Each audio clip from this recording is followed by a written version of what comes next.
क्या सीता जी रावण के यहाँ से वापस आ गई? ताजमहल के हमशक्ल होने का दर्जा रखने वाली जौनपुर की यह खूबसूरत और भव्य इमारत, इस इमारत का नाम भूत बंगला रख दिया।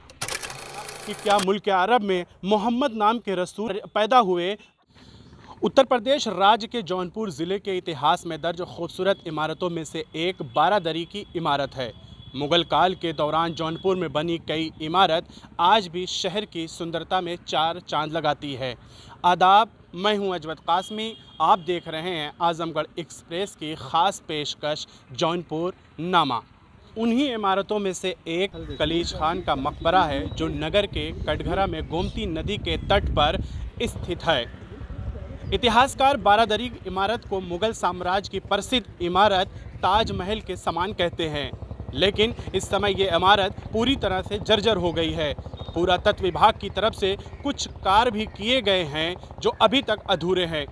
बारादरी एक ऐसी इमारत साबित हो रही है जो लोगों को आकर्षित तो कर ही रही है, साथ ही डरा भी रही है, जिसके कारण लोग इसे भूत बंगला कहने लगे हैं। इतिहास के पन्नों में ताजमहल के हमशक्ल होने का दर्जा रखने वाली जौनपुर की यह खूबसूरत और भव्य इमारत के दरो दीवार जब अपने बारे में भूत बंगला होने जैसी बातें सुनती होंगी तो इनके दरो दीवार बेसाख्ता ये आवाज़ निकालती होंगी कि मुझे बनाने वाले तो ख़ुद को इतिहास के पन्नों में दर्ज करा गए, लेकिन वर्तमान में जिन्हें मेरे रखरखाव और देखभाल की जिम्मेदारियां दी गई थी वो आज मेरी बेबसी का मजाक कुछ इस तरह से उड़ा रहे हैं।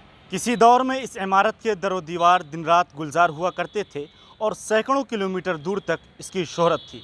मुग़ल दौर में बादशाहों की आरामगाह होने की वजह से इस खूबसूरत इमारत के दीदार के लिए आम लोग तरसते थे, लेकिन वक्त और हालात ने इस खूबसूरत इमारत से सब कुछ छीन लिया और ज़माने ने इस इमारत का नाम भूत बंगला रख दिया। बारादरी इमारत के इतिहास के बारे में इतिहासकार लिखते हैं कि यह इमारत शरक़ी दौर के आखिर और मुग़ल दौर के इब्तिदा की तारीख़ी इमारत है। इस इमारत में तीन तरफ से बेहद शानदार दरवाज़े बने हुए हैं और इसे बारादरी इसलिए कहा जाता है क्योंकि इसमें 12 दरवाज़े बने हुए हैं।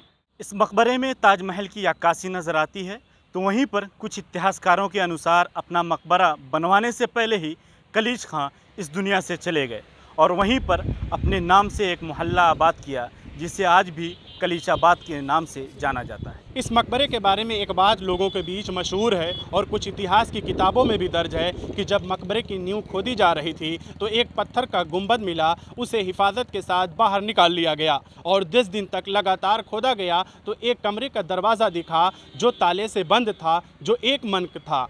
कलीज खान को बहुत हैरत हुई और दिल ही दिल में खुश था कि उसके हाथ कोई बड़ा ख़जाना लगा है। जिस समय ताला तोड़ा गया, लोगों की भीड़ इकट्ठा हो चुकी थी। लोगों ने देखा कि उस कमरे के अंदर एक सफ़ेद दाढ़ी वाला बुज़ुर्ग जोगियों की तरह आसन जमाए हुए पश्चिम की ओर मुँह करके चुपचाप बैठा था। दरवाज़ा तोड़ने और लोगों के शोर के कारण वो घबरा गया। उसने तुरंत प्रश्न किया कि क्या राजा रामचंद्र जी ने अवतार ले लिया, तो लोगों ने उत्तर दिया कि हाँ। फिर उसने प्रश्न किया कि क्या सीता जी रावण के यहाँ से वापस आ गई, तो लोगों ने उत्तर दिया कि हाँ।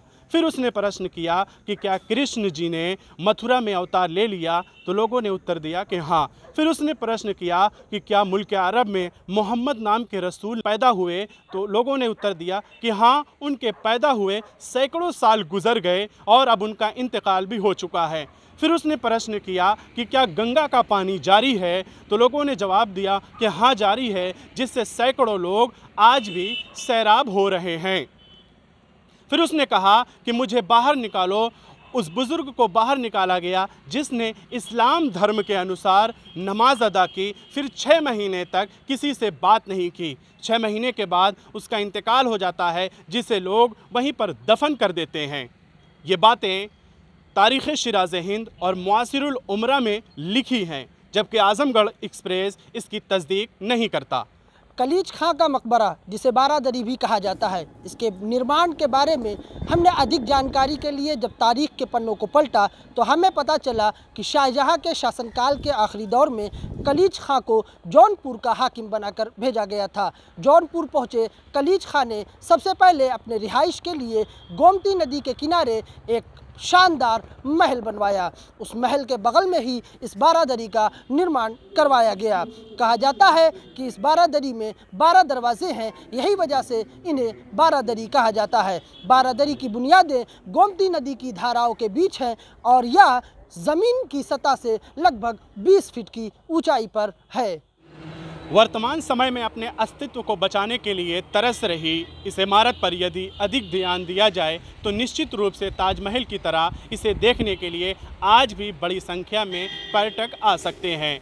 आज भी ये इमारत चीख चीख कर वक्त के प्रतिनिधियों से खुद का अस्तित्व बचाने के लिए गुहार लगा रही है, लेकिन ऐसा महसूस होता है कि हुकूमत और पुरातत्व विभाग के अधिकारियों तक इस बेबस इमारत की आवाज़ पहुंचने से पहले ही दम तोड़ देती है। जौनपुर नामा के लिए स्टोरी तैयार किया है मैंने और मेरे साथी इम्तियाज़ अहमद नदवी, अब्दुल हलीम सिद्दीकी और कैमरे के पीछे हैं आसिफ आर्यन, अराफात आज़मी।